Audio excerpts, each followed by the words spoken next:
Ethereal Encounters Unveiled. Today we are broadcasting live on the United Public Radio Network and the UFO Paranormal Radio Network, 105.3 on the Gulf Coast and 107.7 FM in beautiful New Orleans. Hello and good day to everyone. It's such a blessing to be able to be here with you again today on this wonderful Friday. So thank you all. If you're out there watching us on any social media platform, please be sure and join us in the chat.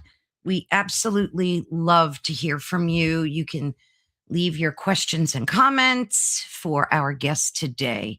So as you just heard, welcome to Ethereal Encounters Unveiled. And of course, we're broadcasting live on the United Public Radio Network and the UFO Paranormal Radio Network, which is available on 105.3 FM on the Gulf Coast and 107.7 FM in New Orleans. So this is one of my favorite topics of many that I love sharing with you. And it's about near-death experiences, or what we call NDEs. And it's about so much more than that as well.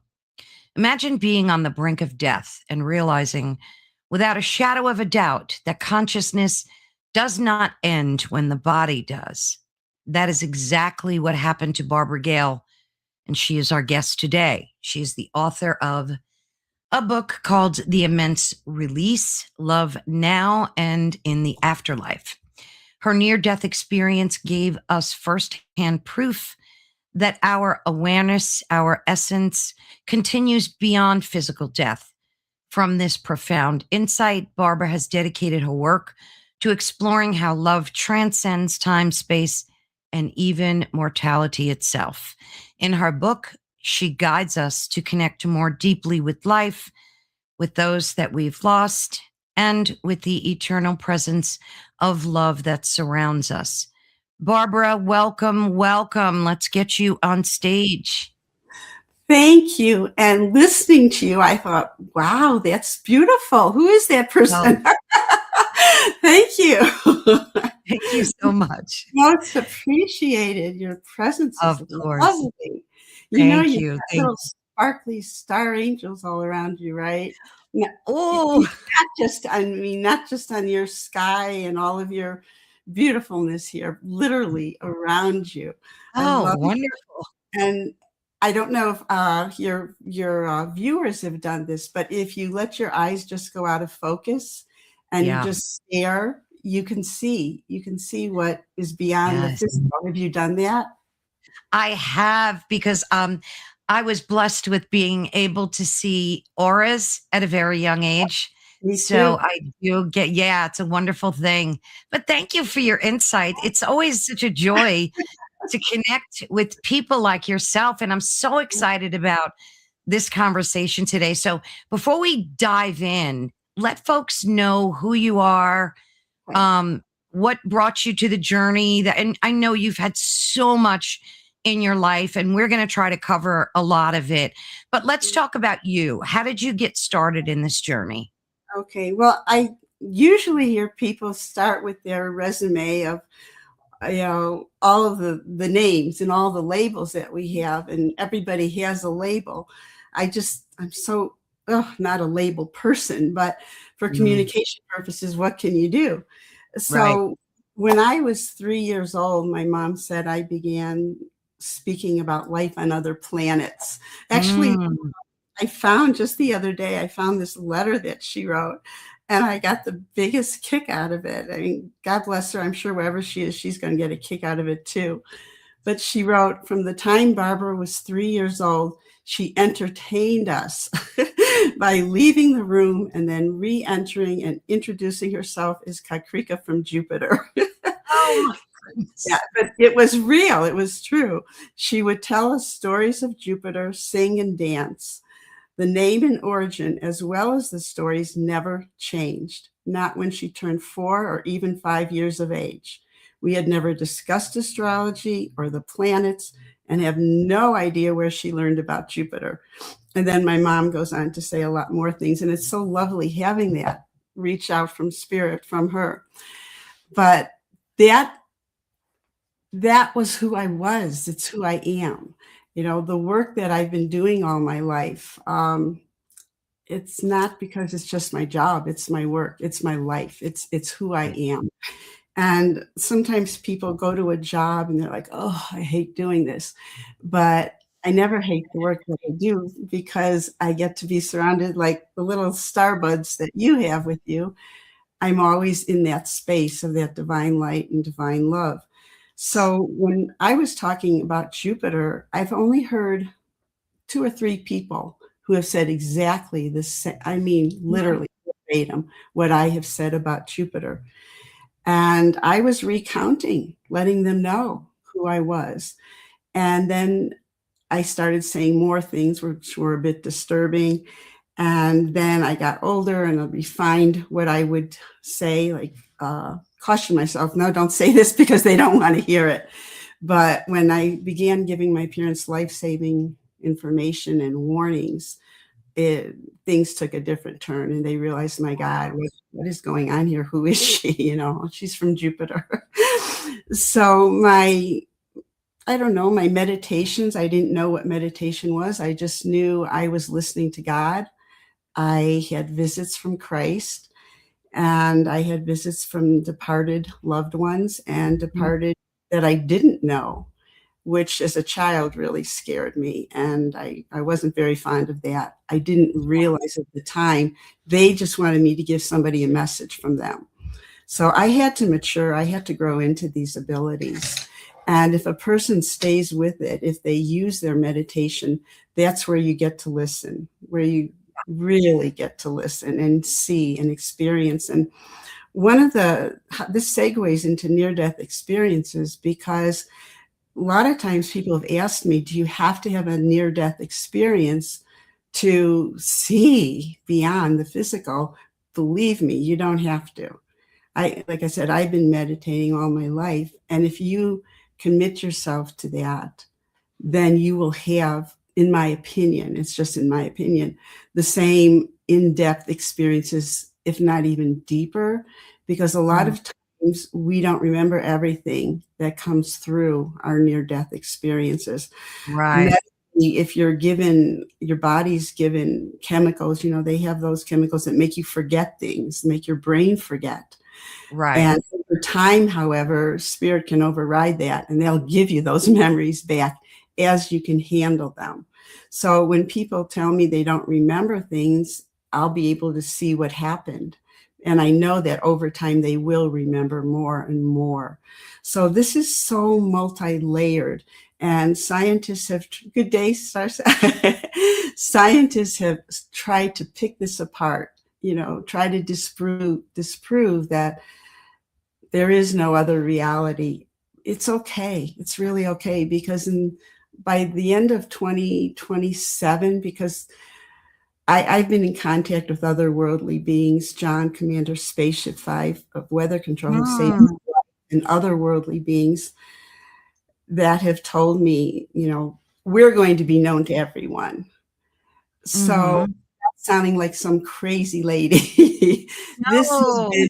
This has been my life. I have had Yeah. communications with the departed. I was blessed to be in God's presence, the one we call God anyway, the infinite intelligence, and on October 18th, 1999. But that didn't happen just out of thin air. I one day came home and I had been speaking before a large group of people, and I selfishly said to God, what about me? Because everybody got so much out of the talk and the healings. What about me? I was shocked that I immediately heard from God, what do you want? I didn't have time to premeditatedly get into what do I want. And what I said to God was nothing I would have imagined. And I said, I immediately answered, I want to be in your presence consciously. And I want to bring that back and I want to remember it. And I was told yes, but I was also given a meditation that I had to do. And this was a very, it's an intense meditation. It's nothing to take lightly. And I did it month after month after month, because we are vibration, we are frequency, we are consciousness, we are energy.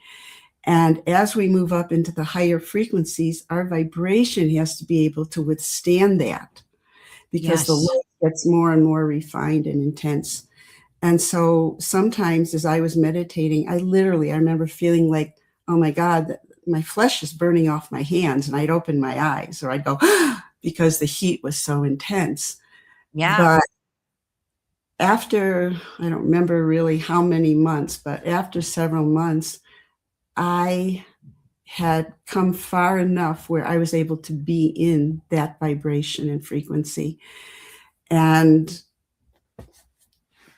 Wow, Barbara. I don't even have the words for the Yeah. extraordinary experience that was. So, yes, it's been a miraculous journey, speaking with the departed, giving people messages from loved ones who are in a coma. And the several times that I've done that, the person always passes soon after. I mean, Wow. literally, one woman I'm thinking about in Boulder, um, she had called me, and I needed to go to an appointment, but I knew I had to help her. Her mom who was in a coma, and she said, she's hanging on. She's hanging on. Can you do anything? And the whole family was there, and her mom telepathically communicated with me what she Mhm. wanted the family to know. And when it was finished, I was in the car and got a text message from Carrie, and she said, Mom just passed. Thank you, thank you, thank you.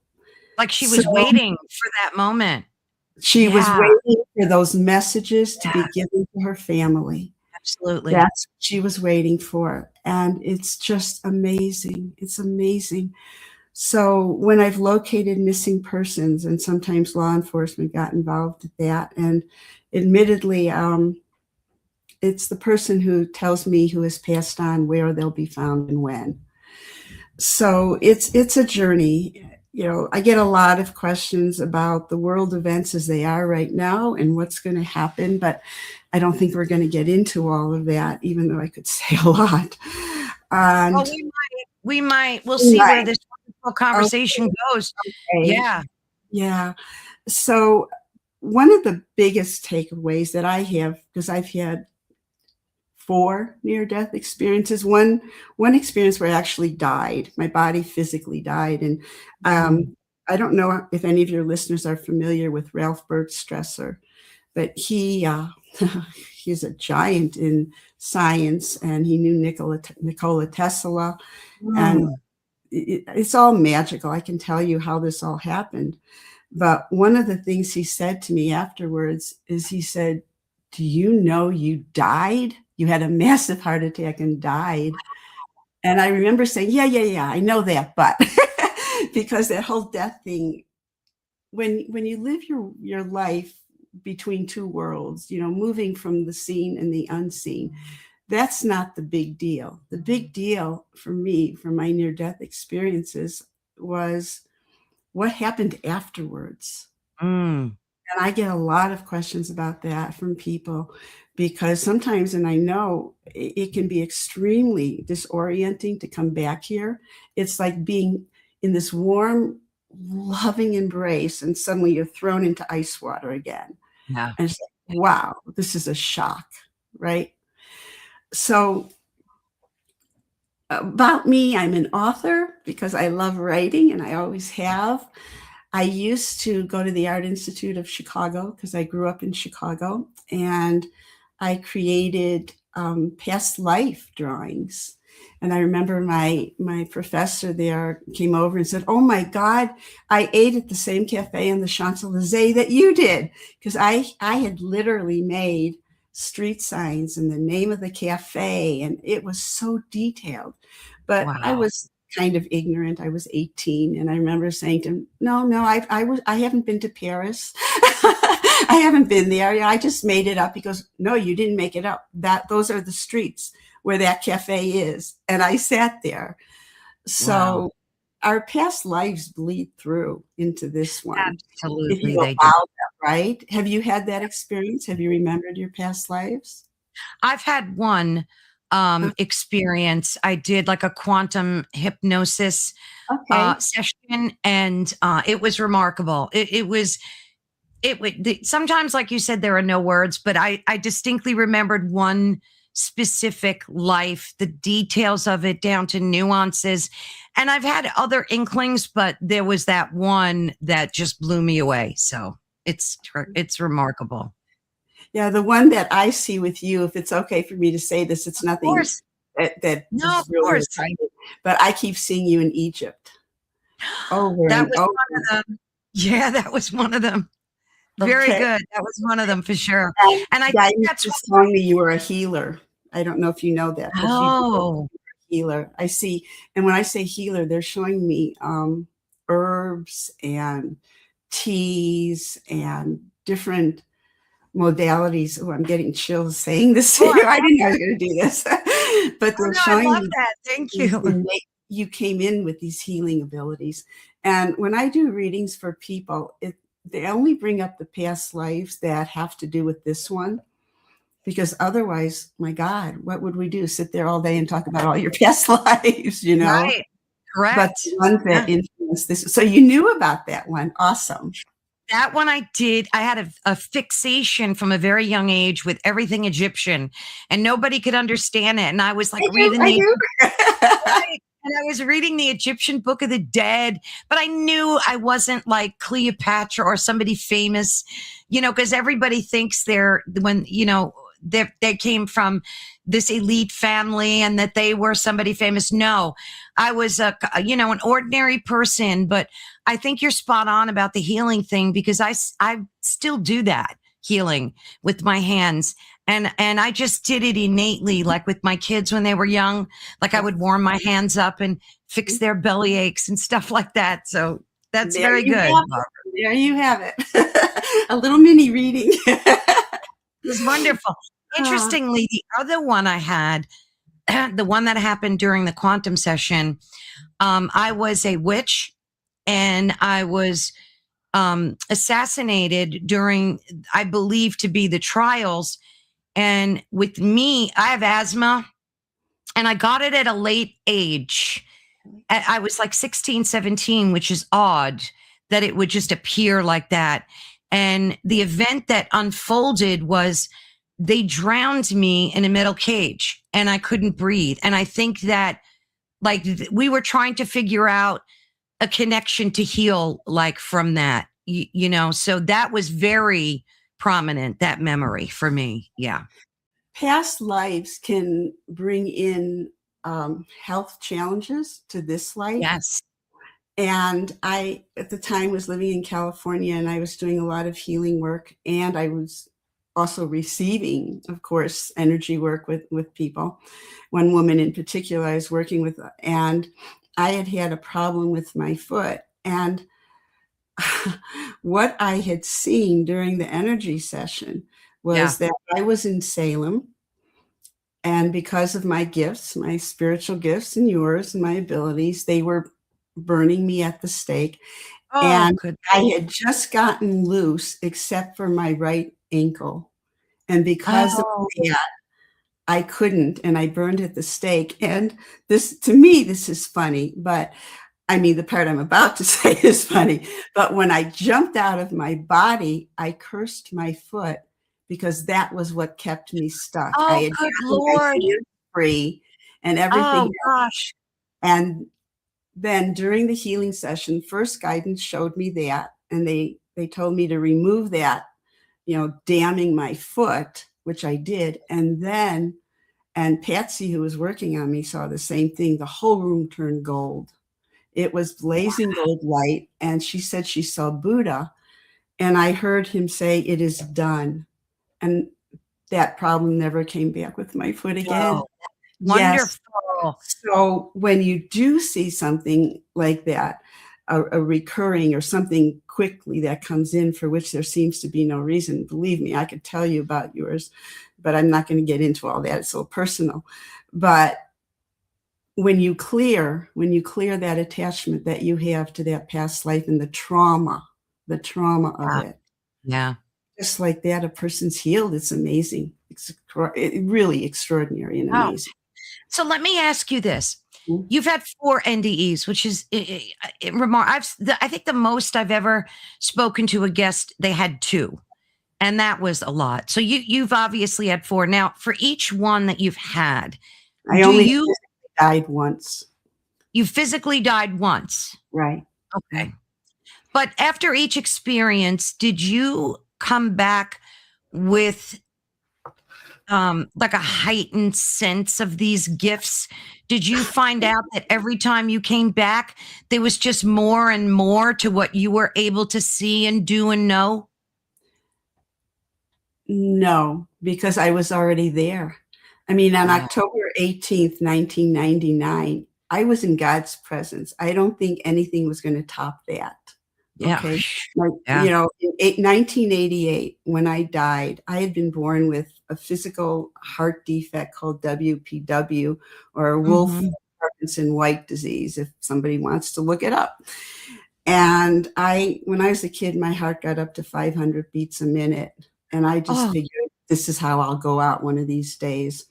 And at the time I was in Arizona, I was living in Arizona.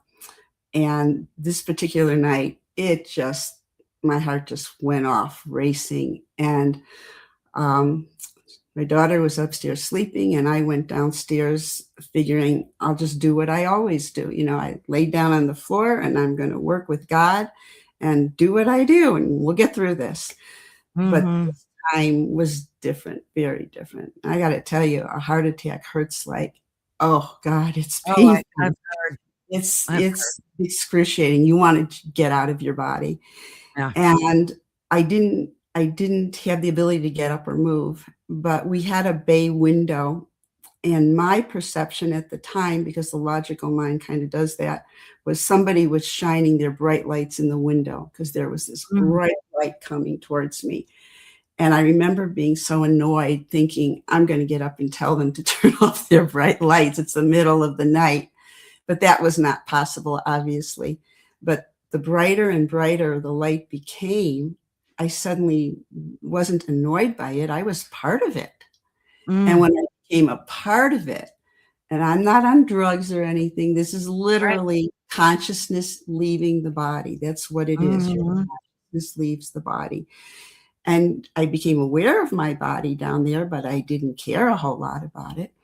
And I'm moving. I have this sensation of moving up, and the pain is now gone. So this is Mm. excitingly wonderful.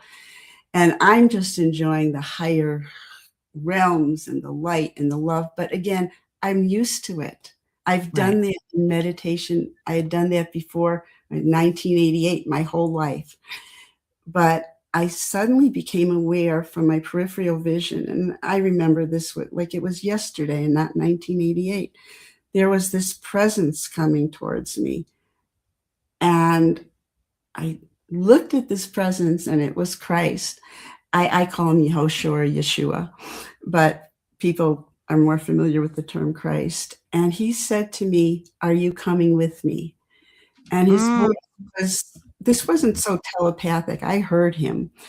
Like, I really heard his voice, and I saw him, and I knew what he meant.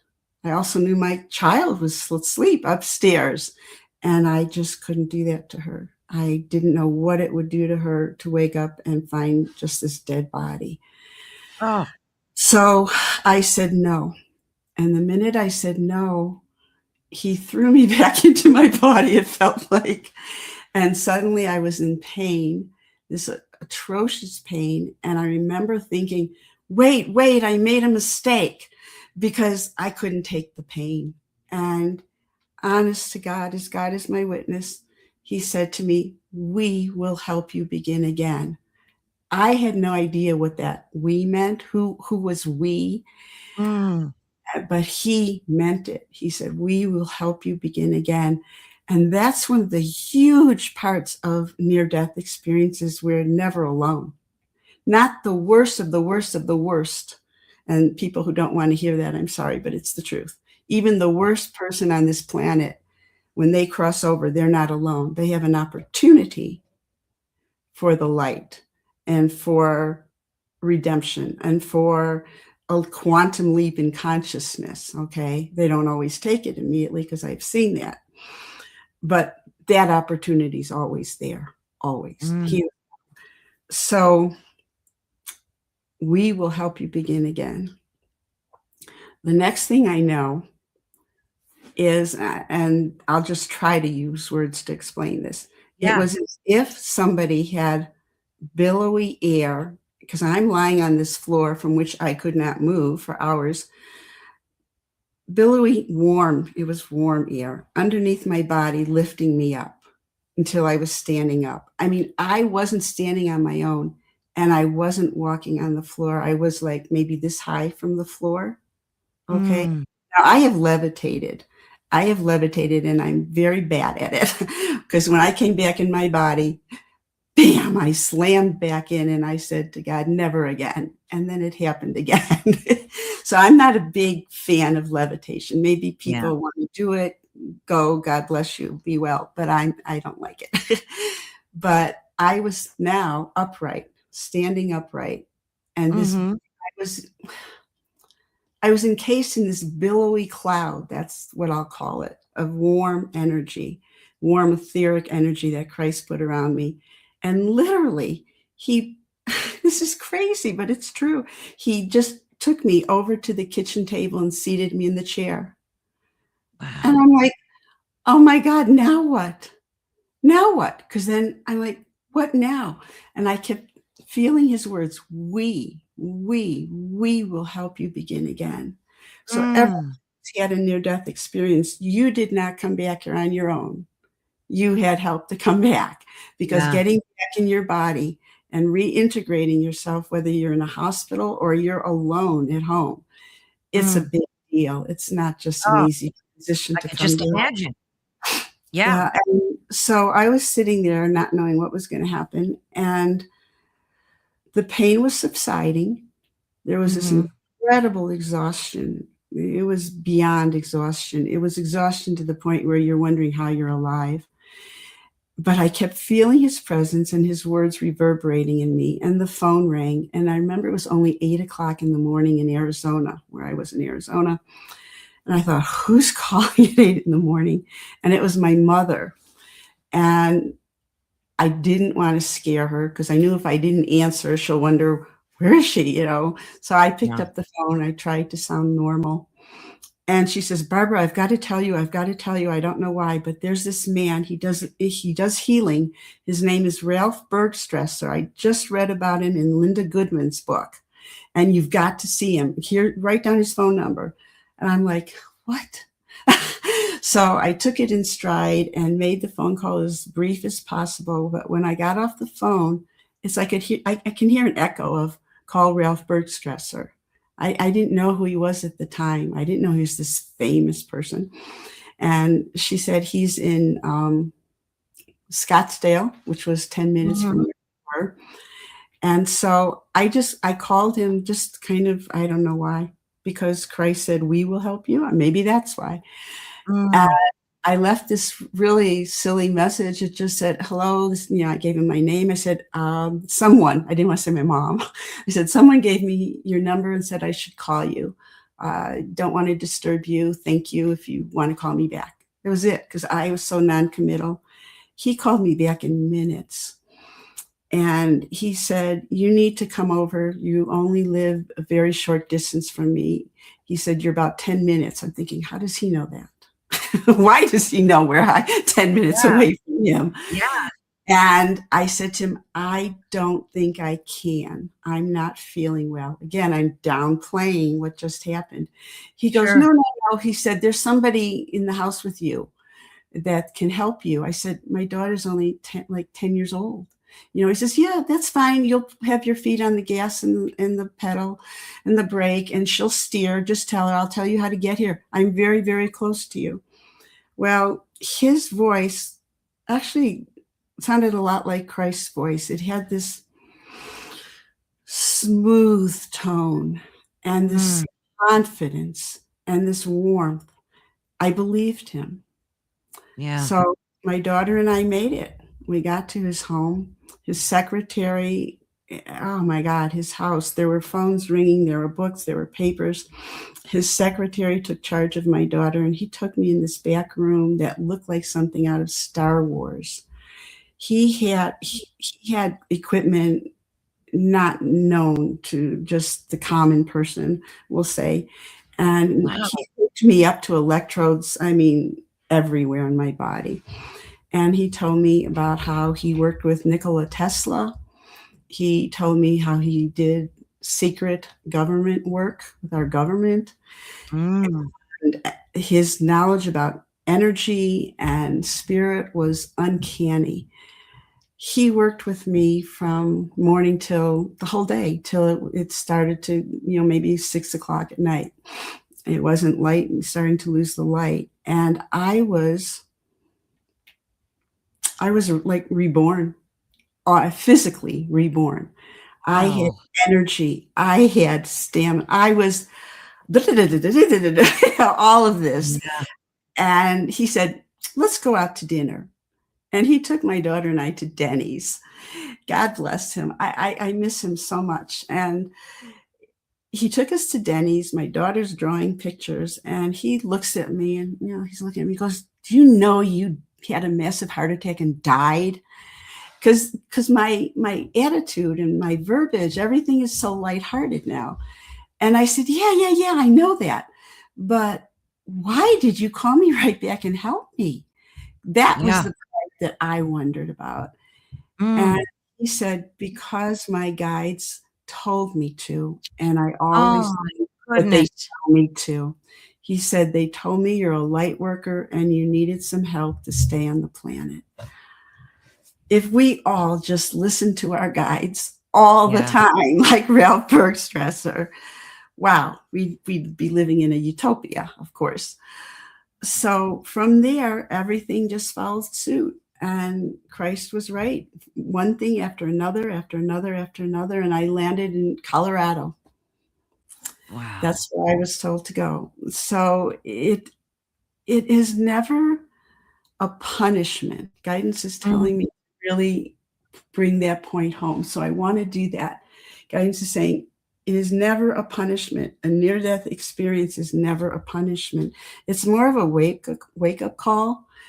And the wake-up call for me at that point in my life was I had left a marriage. I was entertaining another relationship. I didn't know what I wanted to do. I was fraught with guilt about breaking up, family.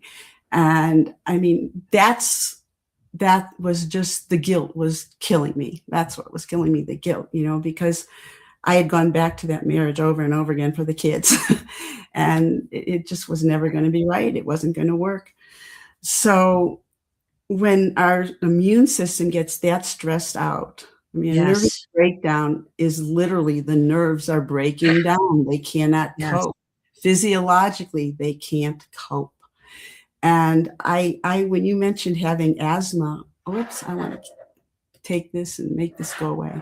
I have a new Mac computer here, and sometimes it has pop-ups that I don't know how to get rid of yet. So Oh, okay. sorry about that. Anyway, when we have too much stress in our lives, it starts to wear, and we get allergies because literally we can't cope with what's going on. We have our system breaking down bit by bit by bit. Yeah. And so one of the biggest killers of the physical body is stress. Absolutely. Absolutely. Yeah. I mean, when I was 30, I became allergic to peanuts. All my life I'd eaten peanuts. Oh, wow. But that goes into a whole different topic of walk-ins. And I don't know if you're We listening. talk about them a lot on this channel, so Really? Okay. nothing's weird. Heidi mentioned too that she had an NDE and was drawn to Colorado, and her Oh, dad was there too. So I thought that was a coinky dink. And wow. then Carrie said that she had a manifestation like what you described and how overwhelming it was. You'll find a lot of people on this network love these conversations because they live them too. Okay. So Well, yeah. if your viewers are interested in knowing about walk-ins, we hear a lot about walk-ins, but not so much about when they leave and the original soul comes back. And when I was a kid, I kept telling yes, stress is the 100% killer of our bodies. When I was a kid, I kept telling my parents I would die at 30. That was it, over and over and over again. I mean, I was so annoying with my prediction about I would be dead at 30. Well, at 30, I went blind, literally blind. My mom, thank goodness, was over at the house at that time. I was separated from the marriage. I had 2 kids at home, and suddenly I'm blind. My mom didn't drive, God bless her. And so we took 2 buses to get to the doctor's office. In retrospect, I'm like, how did you not call an ambulance? But that's what we did. We took 2 buses. We get to the doctor's office. They want to immediately put me in the hospital. And I remember guidance saying to me, if you go in the hospital, you die in the hospital. Go home. Oh, goodness. I couldn't just, again, die. That wasn't an option because I had obligations. So I promised them, I said, I need to go home. I need to see my kids. I need to organize things, and then I'll go in the hospital. I knew I was lying when I told them I would. Yeah. So they sent us home in a cab. And they said, call 911, call in the ambulance. We'll take care of everything. So we get home, and I'm doing everything. My mom's helping me. I remember keeping sunglasses on because I didn't want them to know I couldn't see. And that night, I laid down in bed, and I saw columns of light everywhere in the bedroom, everywhere. The room that's what we look like, evidently, when we're out of our bodies. They were columns of light everywhere. And I saw this other soul who reminded me of my essence. She was like me. She felt like me. I knew everything instantaneously about her, just like obviously she knew everything about me. Yeah. And I was so tired. And I was told I can come home and I can rest, and she will stay and take care of everything. Well, when this body woke up in the morning, the blindness was gone. I was completely 100% healthy. I gave away the car that we had. I called my ex-husband and said, we're coming to California, which is what he wanted anyway. But there were a lot of spiritual growth experiences and teachers and experiences in California. So this was evidently a way to get me to California too, but I wasn't me then. Okay. Yeah. So I gave the car away. I gave the television away. My mother, it didn't work for her. So she started a garage sale really fast. And when I got to California, I remember my then husband saying, where's the car? Who's bringing the car? And I said, I gave it away. There was a kid down the street who needed a car. Oh, jeez. And my life went in such a fast lane of spiritual ownership. I will say I took ownership of who I was, what my abilities were. And I had the strength that I didn't have before. And I started doing meditation groups. It was the first time I started trance-channeling in a group. And I just started doing readings. Everything. I suddenly had the courage to come out and say, this is who I am in a bigger way. But I was gone from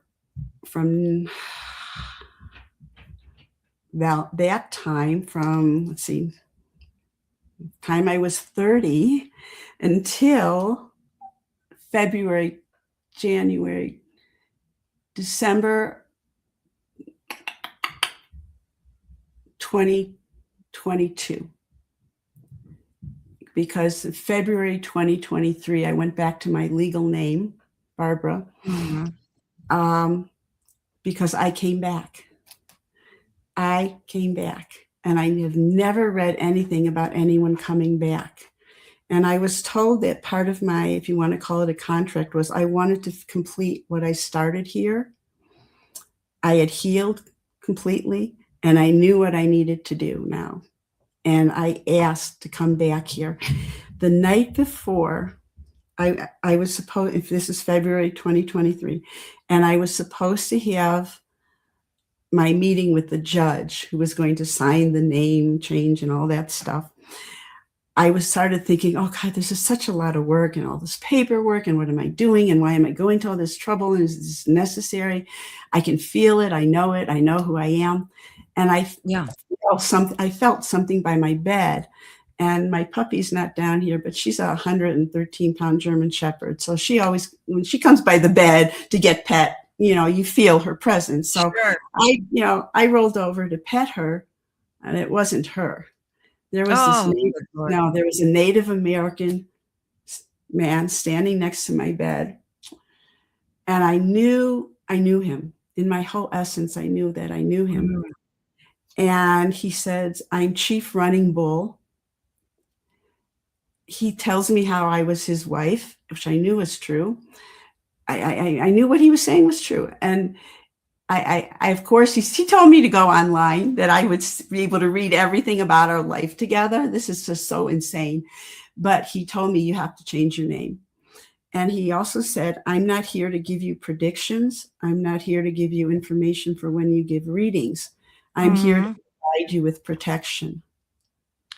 He said, that's my sole purpose. Yeah, it was like that kind of a moment to hear that. Like, what do I need to be protected from? It was pretty daunting to hear such a statement. But the next morning, evidently, he made the impression. I did go online. I did find his wife's English name was Barbara. I can't even pronounce the last name. Pajuan, Hawk, healing woman. She was a healer, and Hawk was her messenger, which has been my messenger in this lifetime. And I was part of a Lakota group for 2 years. So there was so much resonance there that I went along with it. I said, okay, I will make this name change today. I'm going through all this trouble, because you have to notify everybody. It's so much work. Did you change your last name? Everything. How much? Yeah. Oh. First, everything. I mean, so it was pretty amazing. And things just, and then boom, one change again, kept changing things one after another, after another, after another, after another, it kept happening. I'm working on my next book now. It's called Miracles or Madness, and choosing the miracles instead of the madness. And every night when I'm writing on it, I have somebody in here with me, someone talking to me. I mean, Martha Washington has showed up while I'm writing, and she told me things that I didn't believe. So I went online, Googling her, and find out, oh my God, this is true. I didn't know she wrote the first cookbook ever. And I mean, things have been happening. So more of those experiences. Oh, yeah, that will be out this summer. I'm super excited about it. They showed me that picture. They showed me catastrophic scenes of people, earthquakes, and people not being able to leave, and traffic jams. Oh, goodness. I said to God, this can't be the whole picture. This can't be the whole truth. And then I saw this angel. I'm sorry, I'm getting emotional. No. I saw this angel above the traffic, and the dove, and the dove guiding the people telepathically, overseeing this catastrophe of what happened, and helping them and calming the emotions, bringing everything down. What state this was, Barbara, or was it? This is going to happen. They showed me this picture as this is going to happen. But where you need to call on the miracles. You need to believe in the miracles. You need to hold that space, because otherwise you'll just fall prey to the madness. Otherwise that will overtake people. Okay, so this is a prediction. Did they tell you like where, or is it just like a global thing? Like, did they get specific with you? Yeah, there's more than one location. This is not just one location. And they told me, stay away from big cities. Stay away from big cities. And oh, good Lord. Not just only because of weather or geographical problems, but also violence.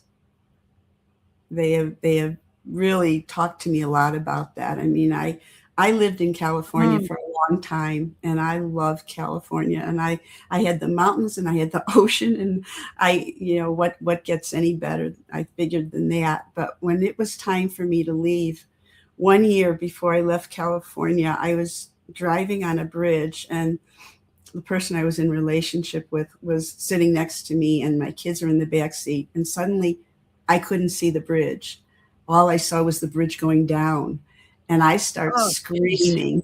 I'm screaming. I can't steer.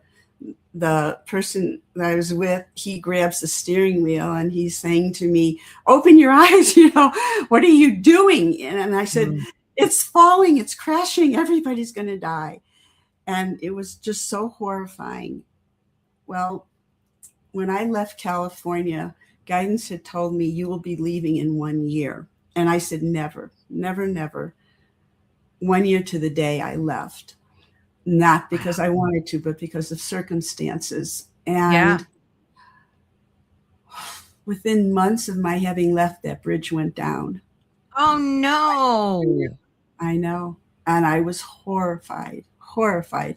And I've seen other events, world events, before they happen. And I've talked to other people, other sensitives who also saw this. But the night before 9/11, I saw that happen. And it's a whole long story, but I saw all the details of it and the map and everything that was drawn out, and then woke up and it was on the television.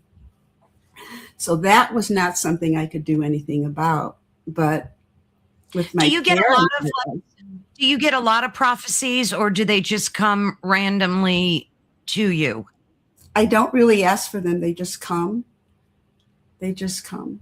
But I don't get answers to everything I ask about, because there have been instances where I've wanted to help, because I've located missing pets and missing people, but I'm not always given that information. And when I'm not, that means I'm not supposed to. And of course. Yeah, Carrie says big cities have too much negative vibes, but you also have to watch out for small towns too. Some are very strange. Yes, I would agree with that too. It's like so weird that we have to, and I've never felt this way in my whole life, but I feel like we all need to have our head on a swivel at all the time. Like we always need to be on guard, situational awareness, just like be aware of your surroundings. And it's so sad. I never felt that way before, but I get that now a lot. Well, what I do is I work with Archangel Michael, and I saw him once for maybe 15 seconds, but for 15 seconds, it was a long time to see Archangel Michael. He told me to pronounce his name, Holy Archangel Michael. He told me it's a higher frequency. He said many of the masters have told me that English is like flat pop. It doesn't have a vibration. Yeah. And so Holy Archangel Michael told me to pronounce his name as Holy Archangel Michael. And I was in a situation, we'll say, and there he was. And he rectified it. He rectified it. It was a miracle what he did. And I mean, I've seen the Ascended Master. I mean, I'm in Colorado, so I've been to the Cabrini Shrine. I don't know how many of your viewers are familiar with Mother Cabrini, but I used to take a lot of people to Mother Cabrini's shrine in Golden, and I would pray with them, literally pray with them, and they would have miracles in their lives. And one day I went with a friend named Jane, and this little teeny tiny nun, we were going down to the chapel in the grotto, and this tiny little nun was walking up the stairs, and Jane didn't say hi when she passed her. And I'm like, I was going to say, Jane, like, how did she just ignore this nun? And then the nun was right level with me on the stairs, and she put her hand on my arm. And Carol Ann, it was like somebody shot electricity through me in the best possible way. And she looked at me and said, "Thank you for all the people you bring here and all the good work that you're doing." Oh, wow. I couldn't think. I went kind of like brain freeze, because I was thinking, how does she know? how does she know what I've been doing? And I turned to look, and she was gone. It was Mother Cabrini. She That literally was, physically yeah. materialized. So sometimes I get to see them. Padre Pio, when he stood in front of me. Oh, I love him. Oh my God. Oh my God. What an experience when I saw him. Amazing. But most of the time, I see them etherically, and they're speaking to me telepathically. Same thing Hmm. with John, Commander Spaceship 5 for weather control. Um, wow. Do your viewers want to hear about that? Oh my Of God. course, but I want to You ask know, you this yeah. because I think this ties into like our conversation so far. Obviously, you have a blessed and wonderful life. What is your No, no, mission? no. My life has been hard. Let me just No, I say. didn't say it was easy. I didn't say it was Uh, easy. I said it was yeah. blessed. It is Okay. blessed. Okay. Absolutely blessed. Okay. What do you think? How could you describe to our listeners what your mission is? I mean, obviously, you've worked with a lot of people, helping them. What about like today, nowadays? What is your mission, Barbara? What do you do? What is your purpose driven life here for today? Okay. Perfect. Perfect. I'm thrilled you asked that. Um, I had mentioned that after months and months of doing a particular meditation, I was in God's presence. Some would call it being in a state of samadhi, being in perfect union with the divine. And God said to me, my words will come to you and through you. You must speak them, but not everyone will listen, but not everyone will believe them. Right Yeah, now, that escapes me because I'm really hearing right now, but not everyone will listen. So that's how ever since October 18th, 1999, that's how I hmm, have written my mission statement. My words will come to you and through you. You must speak them. And when I meditate every day, I always say, show me what I need to see, tell me what I need to do. I will speak your words. I mean, I'm human. I'm flawed. Everybody who comes into a human absolutely. We body all are. is flawed. Yeah. But to the best of my ability, I do that. Um, that's how I Now, would sum.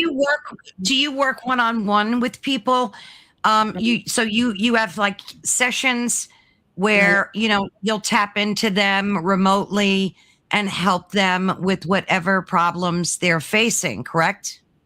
right. As long as the information's given to me, because sometimes we don't get all the answers. If I'm Yeah. not told what to tell somebody, it's because they're not supposed to know. I mean, Yeah. That's such a good point. I get a significant amount of people who want to know, when am I going to die? I mean, just Oh, flat out. that's ridiculous. Yeah. No, it's not though. I I mean, would never well, want to it know is that. right. Okay. I mean, with my mom, I remember saying to her, "Mom, Aunt Harriet won't be here in November," and she wrote about it in that letter. And I said, "You've got to get a plane ticket and go back east and see her now." And my mom did, and her sister passed the end of October. Oh, wow. See, something like And that is yeah, beautiful and it's yeah. divine. So that's not a problem. But for somebody just to ask, like, hey, can you tell me when I'm going to die? I think that's like such a waste of a Well, wonderful yeah. opportunity to find out something so much better. Well, the way I answer it though is like, and it's fresh in my mind because I was doing a reading for someone yesterday, and I know my sense of humor can be a bit perverse sometimes because I used to say, well, there's several windows of opportunity when a person can leave. What do you mean opportunity? But I Right, see it right, that way. It's like, okay, the window's open. Are you going to go through it? Are you going to fly out, or do you want to stay? right. And that's where your near death experiences come in as well. I mean, let's see, in 19, what year that was? 94, I think. No. When I had the peanut allergy, it had to be like 2010, 2010. And there were like 8 of us, 10 of us, I don't know, something like that, at an Asian restaurant. And I said, no peanuts, no peanut oil. But for Mm. some reason, it just went right over the service Oh, person's head. jeez. And I was rushed to the emergency room, and I was gasping. I lost consciousness by the time we got there. And I remember a lot of bright lights. Again, it's funny how the logical mind thinks it's your Yeah. physical light. And I'm looking around at those bright lights, and I'm looking around at the person who brought me into the, who's standing next to me in Yeah. the ER, and all these doctors. It seemed like there were a lot of people, get this, get that, do this, do that. Mm-hmm. And I'm like, wanting to go over here. And then, oh, I'm kind of swirling, and I'm going through this light, and I saw my dad, and my dad would stand there like that, his hands across his chest normally, and not in a defensive way. It was just what he did. And I saw my dad, at which point I had no interest. I didn't care what was happening to my body. And next to my dad were these huge double doors, but they were ajar, and this brilliant golden white light was coming through the doors. I figured I'm in heaven because there's my dad. There's the light. I mean, this is perfect. So I started rushing to get to my dad. And just as I was getting up close, he's like this, shaking his head no, telepathically saying to me, go back, go back. And the doors closed. They closed, Carol Ann. They closed. I was devastated. So I turned around to leave, but that was my dad, and I missed him terribly. I turned around to look at him again, and the doors are open again, too. I tried 2 more times, twice, and I couldn't do it. And I hear somebody in the background saying something about we're going to lose her. And I don't care, but I know I'm supposed to care. So somehow I was thrown back in my body. That wasn't comfortable. And I remember when I came back, the person who had brought me there, I looked at him and I said, oh, am I dying? Like that. And he said he had never in his life felt fear until that moment. Like his whole everything drained out of me because I did almost die. And they really didn't know if they were going to catch me in time. And he said, and then that's what you said? I mean, I am grateful for that opportunity to have seen my dad. I've seen him so many times since his passing. He's been instrumental in my life in so many ways. And for anyone who has a loved one in spirit, talk to them, even if you don't hear them, because they always feel you. It's like your toes or your fingers. You can feel them moving, right? It's absolutely the same thing, because we are connected. We're all interconnected, even with people we don't want to be connected, because there's this web of light. Okay, so the only caveat to that would be people who are here who don't have a soul, but that opens up a whole Pandora's box. I'd love to ask you about that, because the topic, oh my goodness, the topic of these beings without souls, they're called NPCs, non-player characters from the gaming world. And these, I don't know if you ever heard that terminology before. No, but I've met 2 of them. Oh, it's great, because experience. Oh my goodness, because that topic of NPCs, non-player characters, is very dominant in the ethosphere of social media. And a lot of people, oh yes, a lot of people, Barbara, are wondering if that could be a possibility. Could a being, a human, be born without a soul? Now, the reason it comes from gaming is because gamers know that when they play a game, there's these characters in the background, and these characters are not part of the game, but they play a role, because some of them, like for instance, would be in a shop, and the player would go in the shop and buy groceries from this non-player character who doesn't speak but just gives them the groceries. So they're like background people. And that's where the term came from. So my question to you is, because I've asked this to many psychics and mediums, and some say that everyone that's born has a soul, and some say the opposite. So what say you? Could you be born without a soul, without the light, the eternal light inside of you? People, yeah. I didn't bring this up. Guidance did. They Okay, made me bring this up. I believe it. Okay, so I'm going to give you an example. There was, and I want to not identify people, so I'm going to try and I'm not going to do that. Okay. But there was a child, a very loving child, loving, beautiful, just full of life, very young. And this child was not happy in the family that they were in, and they witnessed a lot of difficulties. And at only 5 years old, the child wanted to leave and left. And I witnessed this and left in such a hurry that there was no soul left. So when that happens, there are earthbound entities, egos. I'm going to call them egos. Thank you. Okay. That's what happens when you get corrected by spirit. So earthbound egos that came in, and this child's temperament changed literally overnight. Literally. This child became destructive, dangerous, hostile, every word you want to imagine. Oh my goodness. Because the soul was gone, and it just allowed the body to come in and be claimed by whoever and whatever. Another person that I experienced this with was, I had done a reading for the wife and the children, the older children, and the readings were accurate and they were very happy. And so the wife sent her husband for a reading.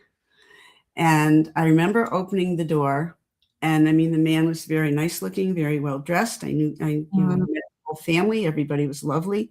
I took one look at him and felt like I was terrified. Oh my goodness. I made myself not show it because there was no reason for it. Mm-hmm. And when he came and he sat down, I saw nothing, Carol Ann. I saw glare.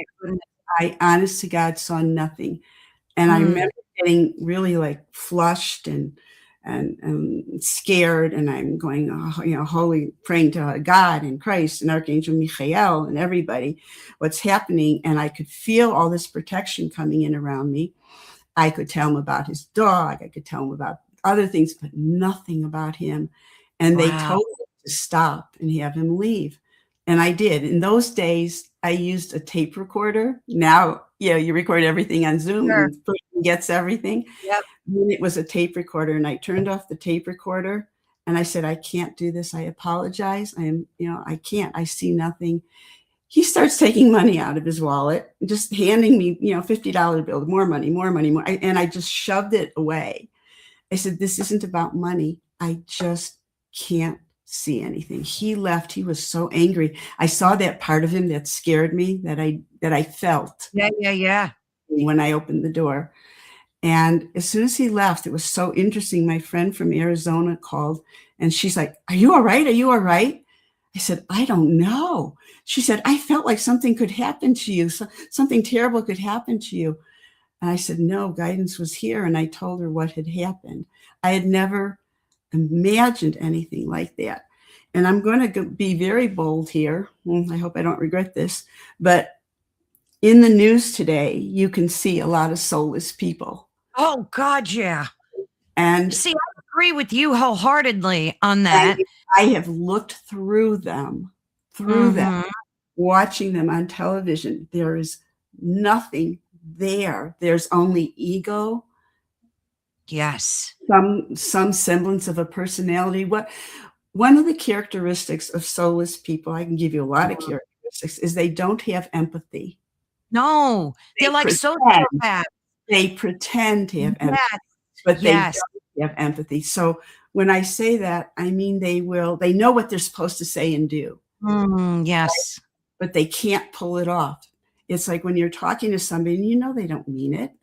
You know the smile's disingenuous. You know it. You can feel it in your body. You can. So are they born that way?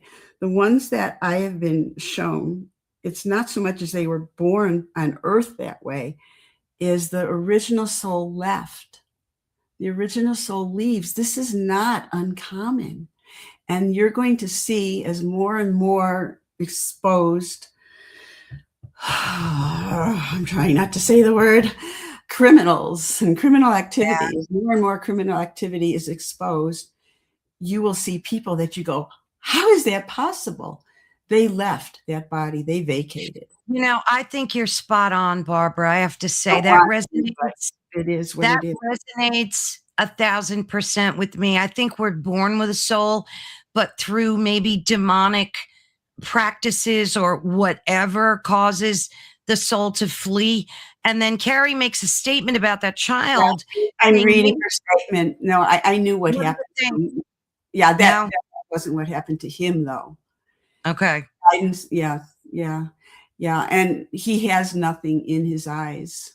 He has nothing in his eyes. And that is a big telltale sign, literally, but no empathy. When a person doesn't have empathy, it's like they're cold, stone cold dead inside. Yes.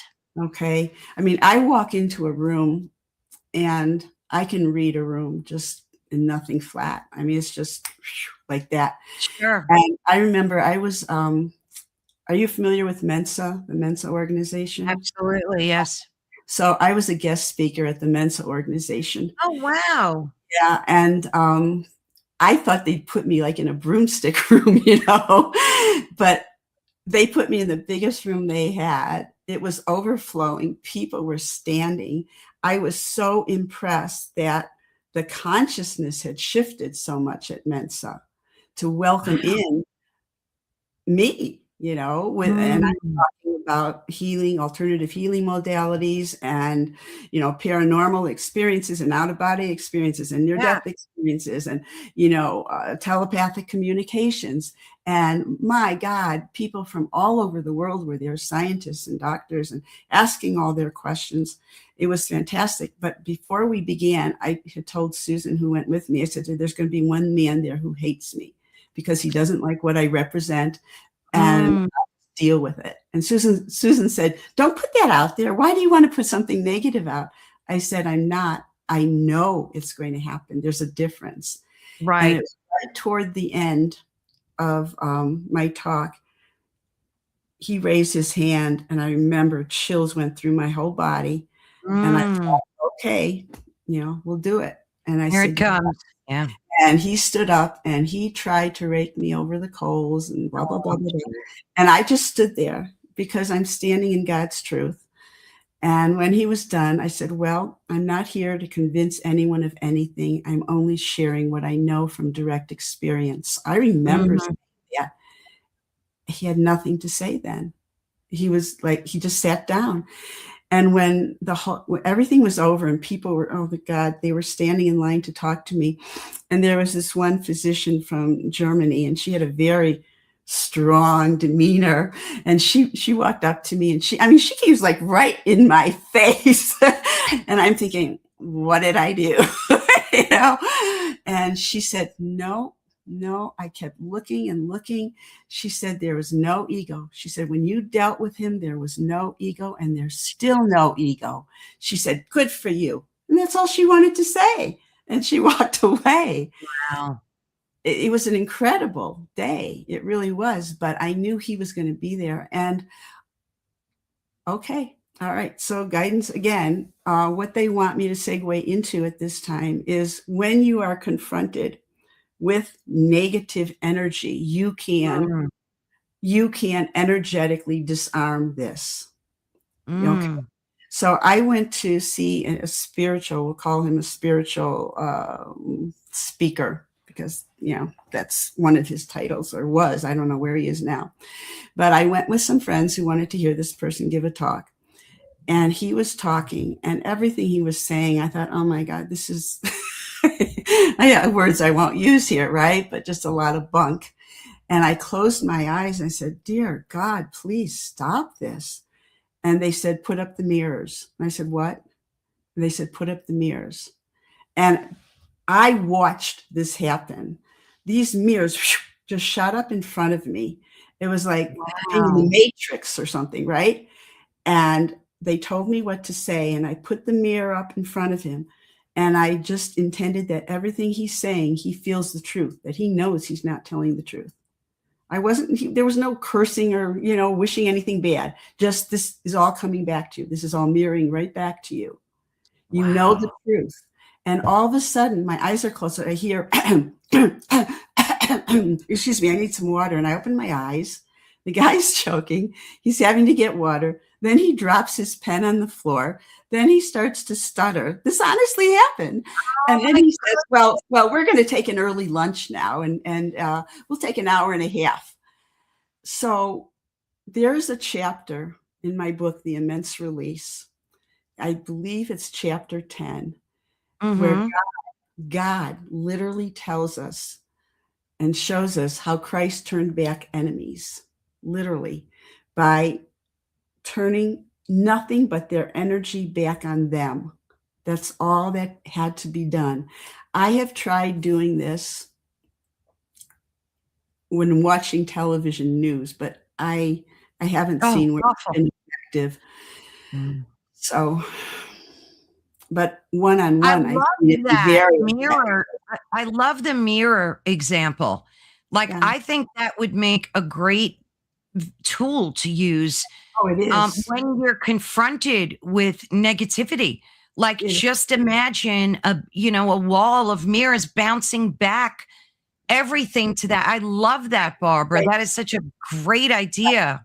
I have done this in airports or go to a cemetery at a funeral. And if you feel bombarded by all of these other people that you don't want to take anything on, I literally will put a mirror above my head and facing out in every direction. But I work so much with Holy Archangel Michael that I don't do a lot of different things, because I know, I can feel, and I trust that boundary.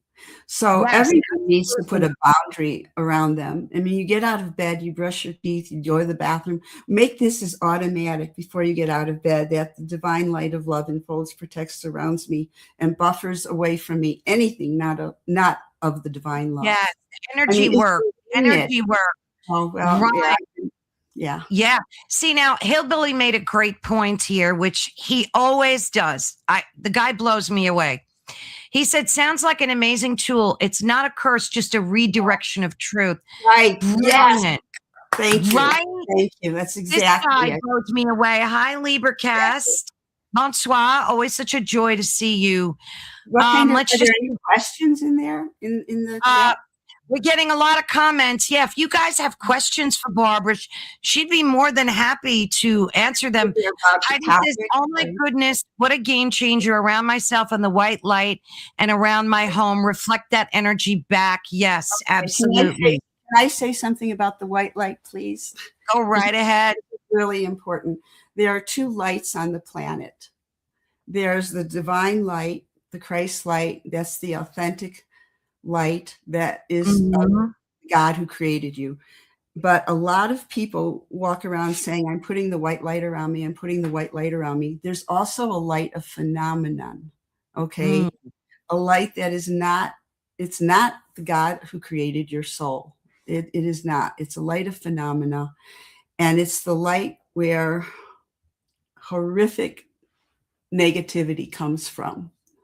This is a planet of polarity. And when people just invoke the white light, please, all I'm asking is be aware that you're invoking the divine light of your soul or the Christ light. Otherwise, you don't know what might come in, okay? It could be this other light.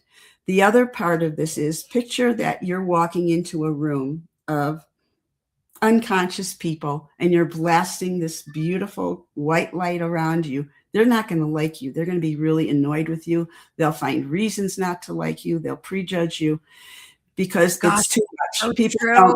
People don't like to have it right in their faces. So what you want to do is sky blue. Nobody, all the people I've worked with, nobody's ever had a problem with sky blue. I think there's a beautiful blue in my motion picture. So put that Christ-like divine light, which actually is golden white. It's golden white. Okay. Put that around you, right around you immediately. And then you could even layer every color of the rainbow and end with sky blue.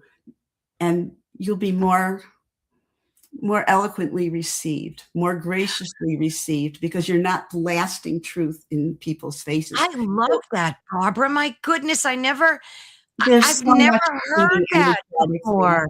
Well, this is what guides told me, and maybe I should put it in the book. You got a question? Sorry, just reading. I love that, Barbara. That is, I'm going to start doing that because that makes 1,000% sense. Yeah. He says this color royal blue. Okay. Yeah. And you've got it even on here. I use that all the time. And lately I've been drawing in more of the powder blue, powder blue or pale blue. If you are suddenly drawn to the royal blue, meditate and see if that's because, I can say it. Master El Moye is with you. Very often it's because Master El Moye is with you.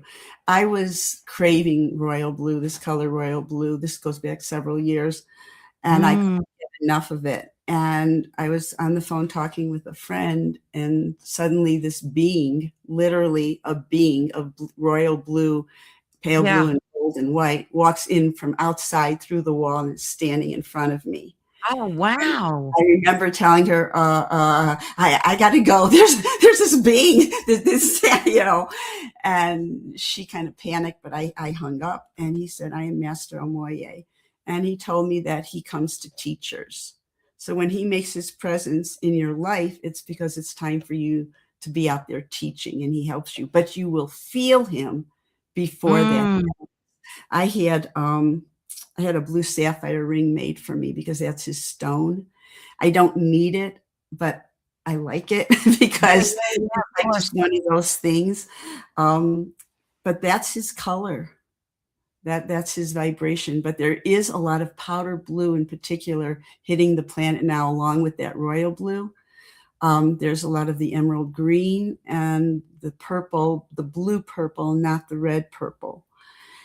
So these each have their own frequencies, and there are different lines of communications and different teachers, different ascended masters teachers that are holding. Barbara, can folks ask you a personal question in the chat, like maybe about themselves? Can they ask you if they have something they want to know about, like maybe their lives or themselves? Can they ask you that? I was going to stick to topics first. Okay. Are there any topic questions? Yeah, you guys, if you have any, I mean, we're getting fantastic comments. I love that too. I wanted to ask you about ET because there's a lot going on right now with disclosure and the possibilities of a third world war looming over us. And if ET was going to intervene and that whole thing, can you tell us a little bit about that and maybe quell our fears, maybe about the possibilities of this war that's ongoing right now? I could tell you a lot about it. We won't have that much time. Okay, so let me try and be succinct. Okay. I just have such a hard time thinking of them as ETs because I know many of them personally. I've heard Dr. Stephen Greer speak on the subject. Yeah. And I've heard other people speak on the subject. I always speak from my direct experience, not what I hear from other people, not what I hope is true. So I want to just, get that out in the open. Sure. So first of all, there are malevolent and benevolent otherworldly beings. I don't like saying it, but it's just the way it is. I've met both. So I'll talk about the benevolent ones for Okay. now. Okay. My most recent near-death experience was last year, and it was supposed to be an easy breezy outpatient thing. Only I didn't breathe when they couldn't get me to breathe to come out of to wake up. It's what I do. I think anytime I get a chance to leave, they have to say, "You get back in that body." Right, right. But I have it on. I have the recording on the phone actually, because well, anyway, I asked the person who was with me to record it for me. I had the presence of mind to do it because I saw Creighton, and when I was, well, you could hear people screaming, get the anesthesiologist and stuff like that. But I was already headed out, and I saw this incredible being. Oh, he was so beautiful. And I just say he generically, but he gave me his name of Creighton, and he was from Venus, and he took me to Venus. Oh my goodness. On Facebook, I know, and even on my website page, my website's answersfromthelight.com. I used AI, which is another whole subject because I'm opposed to what's going to happen with AI because I've seen that. But it's wonderful at the moment, but it's not going to stay that way. But I used AI to create what I remembered of Venus when I was on there. And somebody challenged me and said, well, you can't have life on Venus because blah, blah, blah, blah, blah. And I said, well, that's not the Venus we know of, okay? Because there are parallel universes, there are other dimensions, and we're not allowed to go to these planets because we're not peaceful enough. We're too warlike. Yeah. I don't know. I think maybe, well, there's the one about John Spaceship 5. If you scroll down on the front page, maybe Venus is there. Oh yeah, that's John. Oh my God. John, Commander Spaceship 5 Weather Control. He helped one of my clients. I am bebopping all over the place and I apologize, but I got an email. I received an email from a client because I had told her, oh, and there's Venus. That's there too. Wow. And that's look at my gift from them. They gave me that pendant years and years and years ago from Venus, and I didn't know it was from them. Wow. You see the little thing? See the ET? I do. I see it's inside there. Yeah. I know. That is and he's holding. So that's a perfect depiction of what they're doing. He's holding that ball of light. They're holding the light for us. They are holding the light for us. You're right. My life has been blessed. You're right. I think so. Yes, yeah. I would say. But this woman in California, they were having horrific storms. And she said it was coming right toward her house. And she, from 3 a.m. to 5 a.m., was yelling at John to help her. And the storm did not hit her house. And she said the next morning in the newspaper, they showed the radar of the storm, and there was literally a circle where it didn't touch where her home was. Wow. And so have any thoughts on Valiant Thor? No, I don't at the moment. I'd have to tune into that. Okay. I started meeting them as I said at the very beginning, I told my parents I was Kakrika from Jupiter. I remembered that from the very get-go. And so do you think they're going to intervene here to help us? Yeah. They are going to, this is what I have been told. I've even drawn pictures of the spaceship, some of the spacecraft. And I took one of them to somebody and I said to him, this doesn't make any sense, does it? What did I draw here? And he's an engineer. He said, this makes perfect sense. This is where the fuselage would be. And he starts naming all these engineer type language things, why my drawing made sense. But they've been here forever. They've always been here, and there are hybrids here, meaning people who are, we've co-created with them. Okay. Yeah. So Yeah. that's where some of us who have abilities got our abilities from as well. And they're not going to allow us to do something that affects the rest of the universe. They won't let us do that. They don't. I mean, John saved my life. He spared this one. He's able to change weather. Please read about him on my website if you want. He's in my Yeah, book, turning but you across can the read screen about him there. on my website Yeah. because he's always telling me to tell people about him. He Oh, doesn't wow. give readings, but he does have permission in many instances. And I was driving down from Crestone, Colorado, with a friend, and suddenly out of nowhere there was a whiteout. If you've ever come down a mountain and suddenly you can't see and you don't know where the Sure, edge of, sure. you're just in a white cloud. And I screamed at the top of my lungs, John, Commander of Spaceship 5 of Weather Control, get rid of this whiteout. We need to see where we're going all the way down this mountain. As Wow. God is my witness, like that, it was gone. And my friend had a really hard time with it. He just, sometimes Where we can get we miracles. find People have a where hard time accepting the miracles. Yeah, go ahead. is that right here where we can read more about him? Yeah. Mm-hmm. Okay. Okay. Just want to make sure. Now, before we come to a close, Okay. I want to say a few things. I'm going to invite you back, Barbara, and I hope you come back because Gladly. I have so many more questions that I didn't even get to talk to you about. So I hope you come back in soon for a part 2 of this. Oh, we can do that. We can do that once a month. I would love it. I would love it. So folks can reach you on your website, right? You have your Yeah. services. Excuse me. Well, you can go to the homepage and there's a little thing to click on.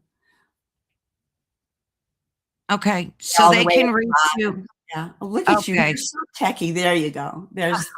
And then there's more podcasts. Wonderful. Yeah, but up And here was this, right in here, get in of touch. course, your book, your wonderful book that I read and I absolutely loved. Thank you. Highly recommend it to people. If you want to show a copy of that, go right ahead. Barbara, show the folks your beautiful cover. It's in my bookshelf. Oh, hold on. Let me. If I move over, oh my God. Yeah. But it's on Amazon. Okay, so it's got my little bookmarker in it, so excuse. But this is Barbara's book and the cover. Thank you. You guys, you know I'm an avid book reader, and I'm like I'm almost finished. Oh my I gosh. think I'm on page 155 or something, but excellent read. Excellent read. Love it. Love it. Yeah. So we're gonna schedule another one of these conversations because I truly believe, as I said before, that you've led a blessed life. No one's life is pain-free. I can attest to that. Everyone in the chat, we all suffer in one form or another.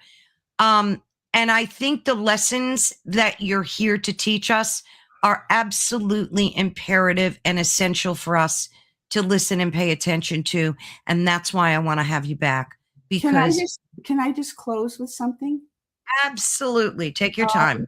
There's a man standing behind you, and he keeps drawing the letter J.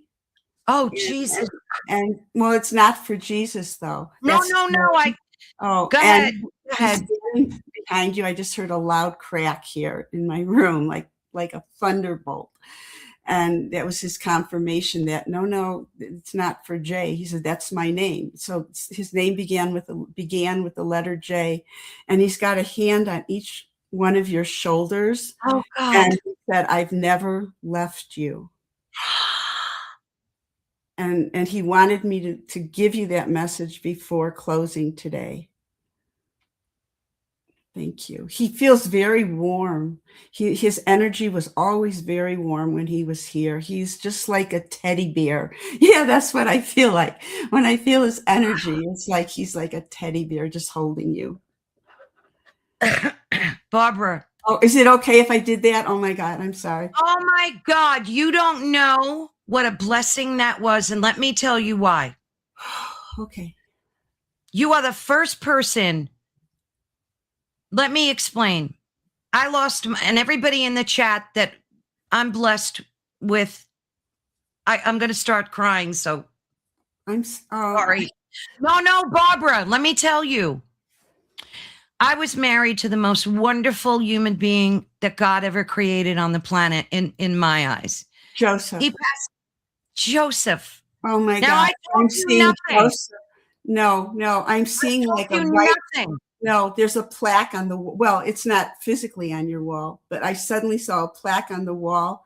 Did you make a plaque with his name, Joseph? Because that's what you did? It's where his remains are. Okay, well, that's what he's showing me. He knows about the plaque on the wall. It's in the next room. And he loves that you did that. Barbara, I have to say this. Today is Joseph's birthday. Oh my God. So the message that you gave me is mind-blowing because I woke up, before I went to bed last night, I talked to him every day, and I wanted to make sure that he knew I remembered his birthday, and I honored him on, the best way that I could. But yeah, I do too. You guys, you have to realize something. I told Barbara nothing about Joseph. Nothing, right, Barbara? Oh, no, actually, and I'm sorry, but I didn't know about your podcast. No, I love you. I just love you. But I've got to tell you something. He's telling me something now. And he said, you thought it was your idea. And what he's talking about was, do you remember when you gave me all these different dates that I could do this interview with you? And I kept hearing, oh my God, saying March 13th. And I said, well, it's Friday the 13th. I don't know. And then people were telling me, well, it's Mercury retrograde. I don't know if this is a good idea. And no matter what I said, I kept hearing this voice saying March 13th, that I had to do this today. So happy birthday, Joey. God bless God. Do you know, I didn't eat when I made this date with you. I swear on everything holy, I didn't think of Joey's birthday. It just happened. It was meant to happen. This was. Yeah. Wow. Knowing that he's here with me, I can't even.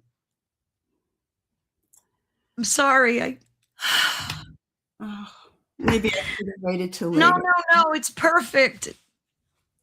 I'm sorry. I never cry on my podcast, but thank you, Barbara, for that. Thank you. I'm grateful. Thank you. Well, don't go anywhere, okay? I'm going to say goodbye to folks, but if you could stick around, I would appreciate it, Barbara. Thank you for today. It was truly a blessing. We will see you again soon. Stay right where you're at. Thank you, everyone in the chat. I'm sorry I'm a mess. I'm so sorry. Anyway, thank you all so much for joining us today. I'll get it together. It means so much to me that you guys show up all the time. And we love United Public Radio. Thank you so much to them. And I should probably go. But I will see you all next week. We have some amazing guests next week as well. So God bless each and every one of you. So much love. Stay well.